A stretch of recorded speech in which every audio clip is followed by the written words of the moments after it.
सारथी। नमस्कार, देश की बात में आपका स्वागत है। मैं हूं आपके साथ राहुल चौहान। खबरों बढ़ने से पहले एक नजर आज की हेडलाइंस पर। नहीं रही दिग्गज गायिका आशा भोसले, 92 वर्ष की आयु में दुनिया को कहा अलविदा। कल अस्पताल में हुई थी भर्ती। ममता के गढ़ में सीएम योगी की हुंकार, नंद कुमार विधानसभा में विशाल जनसभा को किया संबोधित। दिल्ली में बदलेगी कामकाज की पद्धति, एलजी संधू ने कहा अब मिलकर काम करेंगे सारे विभाग। मथुरा नाव हादसा, यमुना में 2 और शव मिले, अब तक 13 श्रद्धालुओं की मौत, 3 की तलाश जारी। कन्नौज में कोयले से लदा कंटेनर पलटा, मलबे में दबकर कई लोगों के अंग भंग, 2 शव बरामद, राहत कार्य जारी।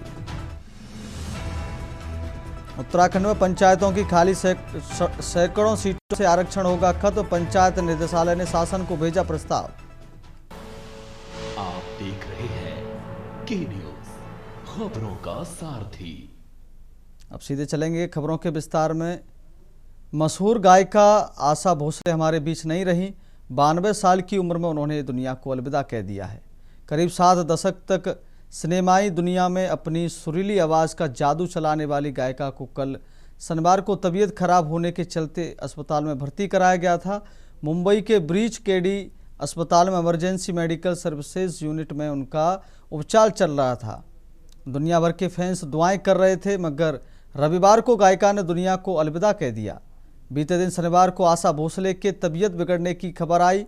गायिका की पोती जनाई भोसले ने इंस्टाग्राम पोस्ट के जरिए उनका हेल्थ अपडेट साझा करते हुए लिखा था, अत्यधिक थकावट और सीने में संक्रमण के कारण उन्हें अस्पताल में भर्ती कराया गया है। हम आपसे अनुरोध करते हैं कि हमारी निजता का सम्मान करें। उनका इलाज चल रहा है और उम्मीद है कि सब कुछ ठीक हो जाएगा। गायिका की तबीयत खराब होने के बाद अस्पताल के बाहर फैंस की भीड़ जमा होने लगी। साथ ही आशा भोसले के आवास के बाहर भी लोग एकत्र होने लगे। सभी को आज थी कि गायिका स्वस्थ होकर लौटेंगी, मगर फैंस की यह उम्मीद टूट गई। आशा भोसले का अंतिम संस्कार कल सोमवार को होगा। गायिका का पार्थिव शरीर सुबह 11 बजे लोअर परेल में उनके घर पर अंतिम दर्शन के लिए रखा जाएगा। शाम 4 बजे दादर के शिवाजी पार्क में उनका अंतिम संस्कार किया जाएगा। यही वही जगह है जहां उनकी बहन लता मंगेशकर का भी अंतिम संस्कार हुआ था। 8 सितंबर 1933 को आशा भोसले का जन्म एक संगीत से जुड़े परिवार में हुआ था। उनके पिता पंडित दीनानाथ मंगेशकर एक एक्टर और क्लासिकल सिंगर थे। आशा भोसले स्वर कोकिला लता मंगेशकर की छोटी बहन थी। आशा भोसले जब 9 साल की थीं तभी उनके पिता का निधन हो गया था। इसके बाद उनकी फैमिली पुणे से कोल्हापुर और बाद में मुंबई आ गई। बड़ी बहन लता मंगेशकर के पद चिन्हों पर चलते हुए वह भी संगीत की दुनिया में आई। आशा भोसले ने पहला गीत मराठी फिल्म माझा बाल 1943 में चला नाव वाला गाया था, जबकि बॉलीवुड में उनका पहला गाना चुनरिया 1948 फिल्म में सावन आया था।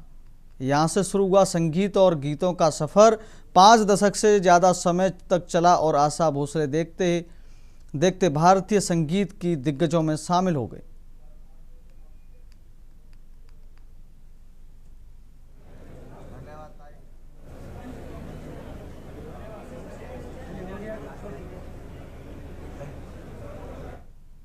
अगली खबर आगरा से। समुदाय विशेष के फेरी वाले से बदसलूकी, फेरी वाले को युवक ने धर्म और नाम पूछकर रोका। फेरी वाले 2 लोगों को रोकने का वीडियो हुआ वायरल। वीडियो में बोले, मुसलमान हो तुम, दोनों हमारे गांव में एंट्री नहीं।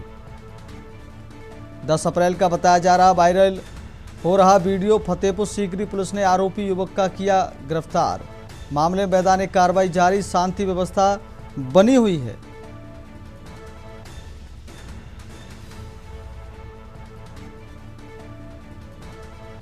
वीडियो में बोले, मुसलमान हो तुम, दोनों हमारे गांव में एंट्री नहीं। 10 अप्रैल का बताया जा रहा है viral video. Fatehpur Sikri police ने आरोपी युवक को किया गिरफ्तार। मामले में वैधानिक कार्रवाई जारी, शांति व्यवस्था बनी हुई है। आगरा से बड़ी खबर आपको बता रहे हैं।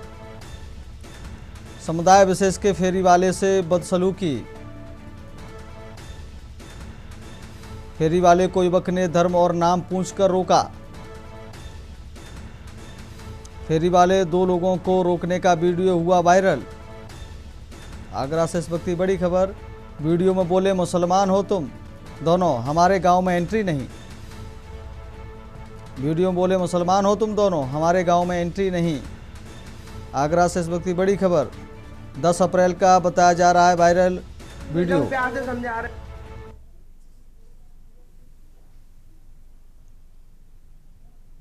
पहले नंबर तो लाइसेंस 4 आदमी अबे ते पहाड़ को कहाँ को है कहाँ स्थिति है तुम कौन?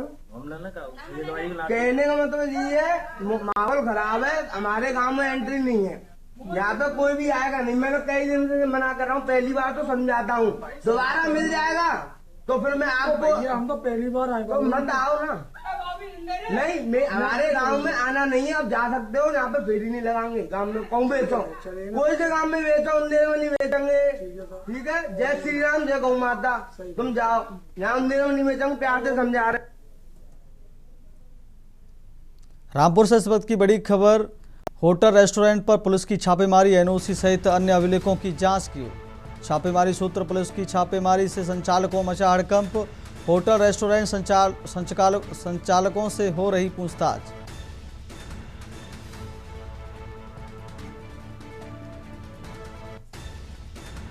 पुलिस की छापेमारी, संचालकों में मचा हड़कंप। रामपुर से इस वक्त की बड़ी खबर सामने आ रही है। होटल रेस्टोरेंट्स पर पुलिस की छापेमारी, एनओसी सहित अन्य अभिलेखों की जांच को छापेमारी सूत्र। पुलिस की छापेमारी से संचालकों में मचा हड़कंप।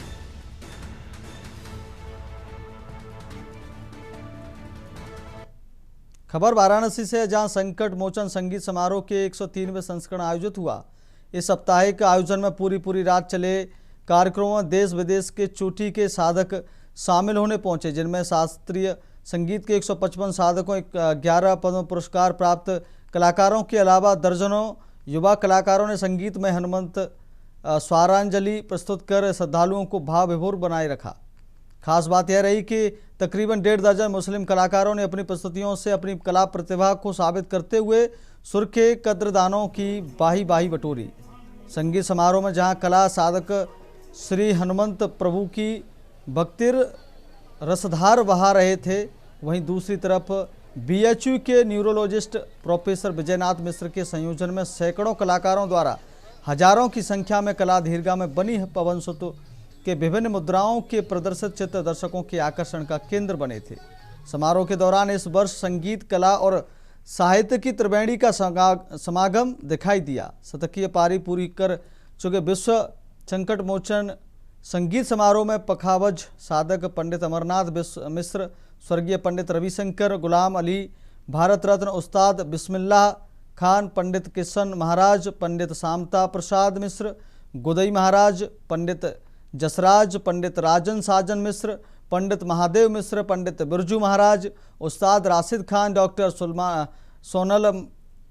सोनलमान सिंह सहित अनेक चोटी के कलाकार अपनी हाजिरी लगाते रहे। संकट मोचन मंदिर के महंत प्रख्यात पखावज वादक प्रोफेसर विश्वंबरनाथ मिश्र ने बताया कि संकट मोचन संगीत समारोह से देश का एक प्रतिष्ठित वार्षिक शास्त्रीय संगीत उत्सव है। इसका बड़ा विराट स्वरूप हो गया है और 6 दिन कैसे बीता हम लोग को अंदाज भी नहीं है। और देखिए, एक ऐसा जगह है जहां सब यूनिफाई होके दर्शक के माध्यम से, आर्टिस्ट के माध्यम से सब मिलजुल लेते हैं, और वो भी हनुमान जी महाराज के सानिध्य में।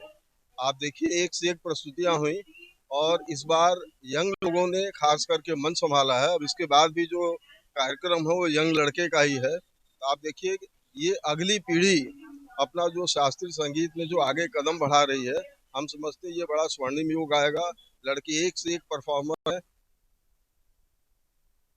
आगरा कमिश्नरेट में नशे के खिलाफ चलाए जा रहे अभियान के तहत थाना ट्रांस यमुना पुलिस को बड़ी सफलता हाथ लगी है। पुलिस ने चरस तस्करी के एक बड़े मामले का खुलासा करते हुए एक शातिर तस्कर को गिरफ्तार किया है। आरोपी के कब्जे से 11 किलो 208 ग्राम चरस बरामद की गई है, जिसकी अनुमानित कीमत करीब 30 लाख रुपए बताई जा रही है। पुलिस के अनुसार गिरफ्तार आरोपी संगठित तरीके से चरस की सप्लाई करता था। पूछताछ में सामने आया है कि वह फिरोजाबाद से चरस लाकर आगरा और आसपास के जिलों में सप्लाई करता था। इस नेटवर्क के जरिए नशे का बड़ा कारोबार संचालित किया जा रहा था। बताया जा रहा है कि हाल ही में पुलिस ने एक अन्य चरस तस्कर को भी गिरफ्तार कर जेल भेजा था। पकड़ा देखिए, कल दिनांक 11/12 की रात्रि थाना ट्रांस यमुना पुलिस और काउंटर इंटेलिजेंस टीम द्वारा उन्हें एक मुखबिर द्वारा सूचना प्राप्त हुई थी कि एक व्यक्ति जो कि चरस की डिलीवरी के लिए जा रहा है, इनके द्वारा उससे पकड़ा गया। उसके पास से 11 किलो 208 ग्राम चरस बरामद हुई है, जिसकी मार्केट कीमत लगभग 30 लाख रुपए है। पूछताछ में ये तथ्य भी सामने आया है कि अभी कुछ टाइम पहले एक व्यक्ति जो कि बमरोली कटारा थाना क्षेत्र से गिरफ्तार हुआ था, यह व्यक्ति उसका साथी था और जो चरस उस व्यक्ति ने छुपा के रखी थी उसे ही ये डिलीवर करने के लिए जा रहा था। खबर आगरा से, जहां चर्चित धर्मांतरण सिंडिकेट मामले में पुलिस ने एक बार फिर बड़ी कार्रवाई की है। गिरोह को फंडिंग करने के आरोप में दाऊद अहमद के खिलाफ पुलिस ने एक और मुकदमा दर्ज किया। साथ ही भोपाल स्थित उसके घर पर कुर्की का नोटिस भी चस्पा कराया है। माना जा रहा है कि आगरा पुलिस जल्द ही उसकी संपत्तियों को जब्त करने की कार्रवाई कर सकती है। बता दें कि जुलाई 2025 में आगरा सदर क्षेत्र से 2 सगी बहनों को लापता होने के बाद कोलकाता से बरामद किया गया था। इसी के साथ इस बड़े नेटवर्क का पर्दाफाश भी हो गया था। इस मामले में अब तक 14 से अधिक आरोपी गिरफ्तार हो चुके हैं। गिरोह का मास्टरमाइंड अब्दुल रहमान दिल्ली में सक्रिय था, जबकि उसकी सहयोगी आयशा गोवा में रैकेट नेटवर्क को संचालित कर रही थी। पुलिस रिमांड के दौरान आरोपियों ने खुलासा किया कि इस सिंडिकेट को विदेशों से फंडिंग मिल रही थी। कनाडा और यूएई सहित कई देशों से आर्थिक मदद भेजी जाती थी। जांच में सामने आया कि कनाडा में रह रहा दाऊद अहमद इस फंडिंग का अहम स्रोत था, जो मूल रूप से भोपाल का निवासी है। 9/4/2026 की शाम थाना कागरोल क्षेत्र के कस्बा कागरोल में एक ही समुदाय के 2 पक्षों में भैंस को बेचने के पैसे के लेन देन को लेकर विवाद हुआ, जिसके क्रम में पुलिस द्वारा मुकदमा पंजीकृत कराते हुए 6 लोगों को गिरफ्तार किया गया है। वे अन्य अभियुक्तों के खिलाफ भी आवश्यक कार्रवाई की जा रही है। मौके पर शांति व्यवस्था कायम है। वे किसी भी प्रकार की कोई भी तनाव या कोई समस्या नहीं है। लखनऊ के CMS स्कूल में आयोजित 7 दिवसीय अंतर्राष्ट्रीय बाल फिल्म महोत्सव का सफलतापूर्वक समापन हुआ। इस समापन समारोह में मुख्य अतिथि के रूप में IAS संजय प्रसाद और IAS सूर्यपाल गंगवार मौजूद रहे। कार्यक्रम में अभिनेता रोहित भट्ट और निर्देशक सुसेन भटनागर ने शिरकत कर बच्चों का उत्साहवर्धन किया। महोत्सव के अंतिम दिन सेव द चिल्ड्रन और एहसास जैसी प्रेरक फिल्में दिखाई गईं। इस आयोजन का मुख्य उद्देश्य फिल्मों के माध्यम से बच्चों में चरित्र निर्माण, मानवता और सद्भावना के बीज बोना है। विशेषज्ञों के अनुसार ये फिल्में बच्चों के साथ साथ अभिभावकों और शिक्षकों में भी सकारात्मक दृष्टिकोण विकसित करने के लिए एक मील का पत्थर साबित होंगे। इस दौरान सर्वश्रेष्ठ फिल्मों को नकद पुरस्कारों से सम्मानित किया गया।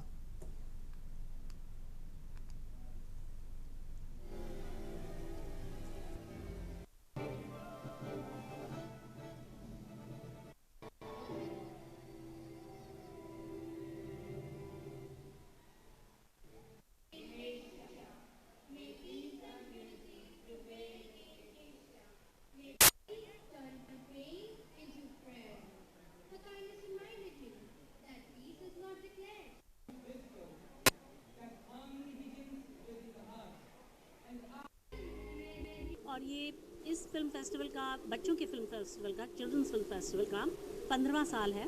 हर साल ये अप्रैल के महीने में सिटी मॉन्टेसरी स्कूल आयोजित करता है और इसमें हर वर्ष करीब 200 स्कूलों के बच्चे आते हैं। 7 दिवसीय ये फिल्म फेस्टिवल है और इस वर्ष 6 से 12 अप्रैल को मनाया गया है। आज 12 अप्रैल इसका आखिरी दिन है।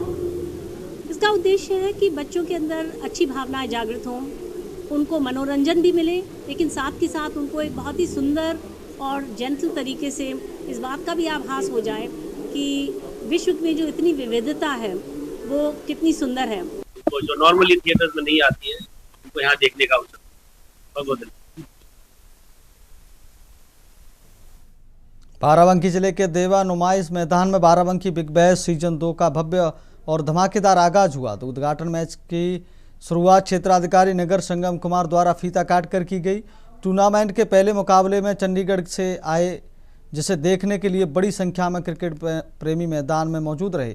मैच में अलीगढ़ की टीम ने टॉस जीतकर पहले गेंदबाजी करने का फैसला लिया। बल्लेबाजी करते हुए संभल की टीम ने निर्धारित 6 ओवरों में 4 विकेट खोकर 52 रन बनाए और अलीगढ़ के सामने एक चुनौतीपूर्ण लक्ष्य रखा। संभल के बल्लेबाजों ने आक्रामक अंदाज में रन बटोरे, जिससे मैच में रोमांच बना रहा।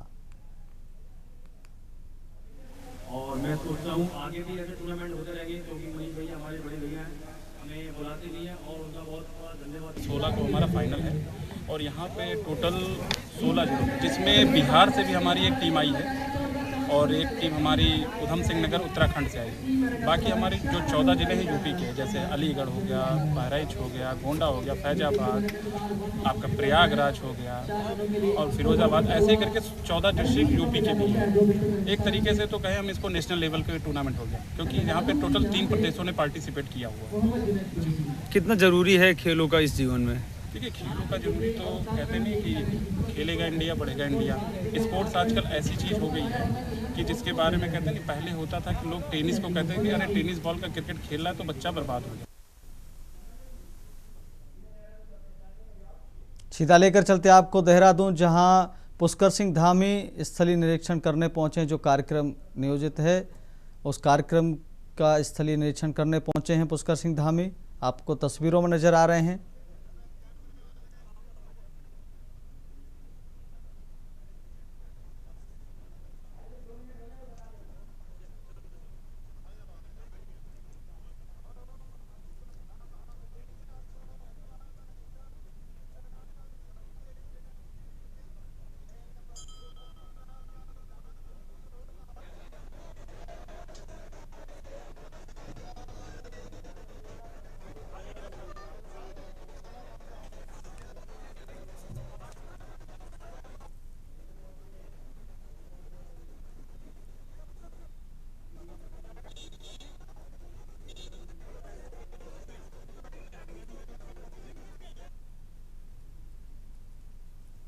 प्रधानमंत्री का प्रस्तावित दौरा है, जिसका स्थलीय निरीक्षण करने पहुंचे हैं सीएम धामी। देहरादून से ये तस्वीरें आपको नजर आ रही हैं।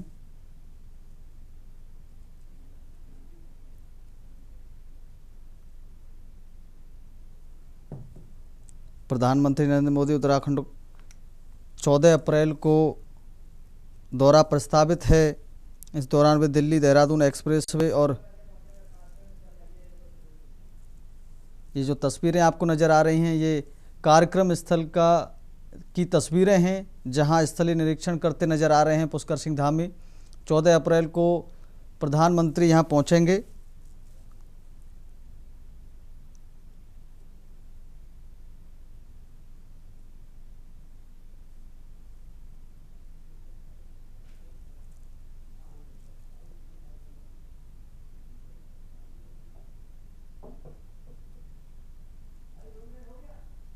पीएम मोदी प्रस्तावित भ्रमण कार्यक्रम की स्थलीय निरीक्षण करने पहुंचे हैं पुष्कर सिंह धामी। देहरादून से तस्वीरें आपको नजर आ रही हैं। 12 किलोमीटर लंबी एलिवेटेड वाइल्ड लाइफ कॉरिडोर का उद्घाटन करेंगे प्रधानमंत्री 14 तारीख को। खबरों में आगे बढ़ते हैं। कानपुर में आस्था और आध्यात्म का भव्य संगम देखने को मिला, जहां आदि गुरु शंकराचार्य सेवा समिति द्वारा 2 दिवसीय कैलाशियों के मिलन और भावी कैलाश यात्रियों के मार्गदर्शन समारोह का आयोजन किया गया। इस कार्यक्रम में देश भर से आए सैकड़ों श्रद्धालुओं ने हिस्सा लिया। वहीं विशेषज्ञों और अनुभवी यात्रियों ने कैलाश मानसरोवर यात्रा को लेकर अहम जानकारी साझा की। कैलाश मानसरोवर यात्रा सिर्फ एक यात्रा नहीं, बल्कि जीवन का आध्यात्मिक अनुभव है। इसमें शारीरिक और मानसिक रूप से तैयार रहना बेहद जरूरी है। सरकार और प्रशासन की तरफ से भी यात्रियों की सुरक्षा के पूरे इंतजाम किए जाते हैं। कार्यक्रम में उत्तर प्रदेश समेत 15 अन्य राज्यों से करीब 170 श्रद्धालुओं ने भाग लिया, जबकि कानपुर नगर से लगभग 300 कैलाश यात्रियों की मौजूदगी रही। इस दौरान यात्रा से जुड़े रजिस्ट्रेशन, फिटनेस और पंच सरोवर जैसे महत्वपूर्ण विषयों पर भी विस्तार से जानकारी दी गई। शाम को सभी श्रद्धालुओं के बीच प्रसाद वितरण किया गया। कुल मिलाकर कानपुर में आयोजित आयोजन न सिर्फ आस्था का प्रतीक बना, बल्कि भावी कैलाश यात्रियों के लिए एक मार्गदर्शक मंच भी साबित हुआ।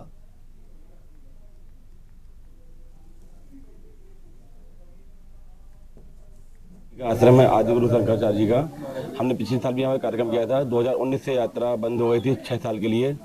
मल्लिकार्जुन में बहुत बड़ा प्रोग्राम हुआ था, उसके बाद में यात्रा चालू हुई है। और हमने पिछली बार एक समारोह ऐसा किया था कि लोगों को पता चले कैलाश मानसरोवर के बारे में। लोगों को पता नहीं है कि हमारे 5 कैलाश है, 5 केदार है, 5 ज्योतिर्लिंगम है, 7 बद्री हैं। तो लोगों को बताने के लिए हमने ये कार्यक्रम किया और लोगों को बताने के लिए कि कैलाश यात्रा कब चालू होती है। देखिए, इस कार्यक्रम का एक ही सबसे ज़्यादा मोटिव है कि लोगों को जागृत करना, अपनी आध्यात्मिक यात्रा को बरकरार बनाए रखने के लिए, क्योंकि हर जीव का एक उद्देश्य होता है कि जीवन में किस तरीके से भगवान तक पहुंचने का क्या कैसा मार्ग सुगम किया जाए। उस स्थिति को जागृत करने के लिए एक ये समायोजन, और जिन्होंने पंच कैलाशी अलग अलग प्रकार के कैलाश किए हुए हैं उनसे मार्गदर्शन लेना और उनसे आशीर्वाद प्राप्त करके, उनसे जानकारी ले करके कैलाश मानसरोवर या जो भी जहाँ जो तीर्थ हैं वहाँ तक पहुँचना। आज अभूतपूर्व ये आयोजन हुआ है। कैलाशी मानसरोवर वालों जिन्होंने यात्रा की है और जिन्होंने 5 केदार, 5 बद्री और 5 कैलाश, 51 शक्तिपीठ और 108 शिवलिंग, 10 ज्योतिर्लिंग, 108 शक्तिपीठ पूरे देश में, और भी जहाँ भी है, लंका है, नेपाल है, पाकिस्तान है, बांग्लादेश है, भारतवर्ष में, वो सारे यात्री यहाँ पर 17 प्रांतों के हमारे समस्त श्रद्धालु कैलाशी लोग यहाँ पर उपस्थित हुए आए हुए हैं। फिरोजाबाद जिले के शोकाबाद नगर में एसपी ग्रामीण अनुज चौधरी ने गैस एजेंसी मालिकों के साथ महत्वपूर्ण बैठक की। इस दौरान उपभोक्ताओं से जुड़ी समस्याओं और गैस वितरण व्यवस्था को लेकर कड़े निर्देश जारी किए गए। बैठक में एसपी ग्रामीण ने साफ चेतावनी दी कि उपभोक्ताओं को किसी भी तरह की परेशानी बर्दाश्त नहीं की जाएगी और अगर शिकायत मिली तो सख्त कार्रवाई की जाएगी। अधिकारियों ने निर्देश दिए कि KYC के नाम पर किसी भी तरह की अवैध वसूली पाए जाने पर संबंधित एजेंसी के खिलाफ कार्रवाई की जाएगी। सभी गैस एजेंसी संचालकों को बैठक में बुलाकर स्पष्ट हिदायत दी गई। बैठक में एक एजेंसी मालिक के अनुपस्थित रहने पर पुलिस को भेजकर उसे मौके पर बुलवाया गया और उसे भी कड़ी चेतावनी दी गई। इस मौके पर CO शोकाबाद अमरीश कुमार भी मौजूद रहे।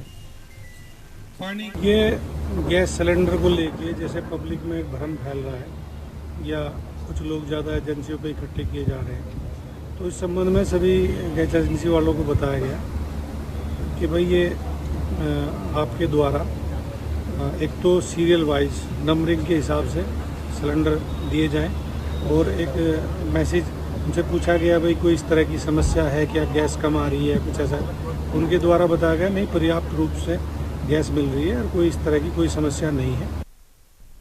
एटा जिले के कोतवाली नगर क्षेत्र के चांदपुर गांव के पास मंगलवार को एक दर्दनाक सड़क हादसा हो गया, जिसमें मध्य प्रदेश पुलिस की गाड़ी और ट्रैक्टर की आमने सामने जोरदार भिड़ंत हो गई।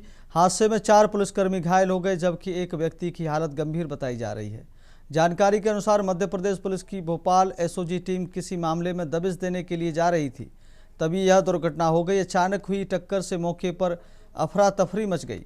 हादसे की सूचना मिलते ही स्थानीय पुलिस मौके पर पहुंची और सभी घायलों को एटा मेडिकल कॉलेज में भर्ती कराया गया। प्राथमिक उपचार के बाद डॉक्टरों ने गंभीर रूप से घायल एक व्यक्ति की हालत को देखते हुए उसे हायर सेंटर रेफर कर दिया है।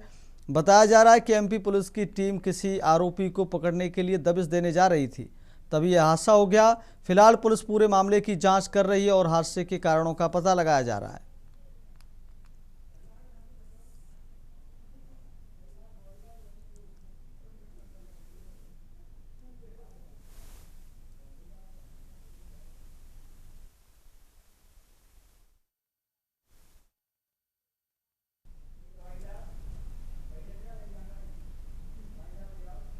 फिलहाल देश की बात में मेरे साथ इतना ही। देखते रहिए K न्यूज़ इंडिया। नमस्कार।